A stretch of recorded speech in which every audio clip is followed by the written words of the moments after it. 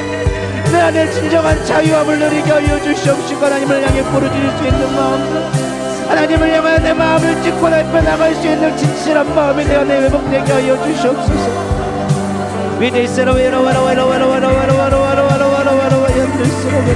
하나님 우리의 공동체를 불쌍히 여겨 주시옵소서. 종이 죄악됨으로 인하여서 하나님 저들의 온전한 모습을 인도하지 못했으며 하나님의 죄악됨으로 인하여서 저들의 은혜의 통로가 막혔으며 아버지의 영적인 모든 책임을 저에게 있음을 고백하오니 하나님이 오해한 널스러워 회개하며 기도하시는 죄를 범했던 아버지 하나님의 죄를 용서하여 주시옵소서. 다시금 성령의 능력으로 다시금 주의 영으로 덧입게 하여 주시옵소서. 위대스러워 와라와라와라와라와라 얀널스러워 가라와 얀널스러워 주님 우리를 불쌍히 여겨주시옵소서. 우리를 불쌍히 여겨주시옵소서. 여라와라와 얀널스러워 가라와 얀널스러워 와라와라와라와 얀널스러워 위리리리리리리리스러워 가라와 얀널스러워 가라와 얀널스러워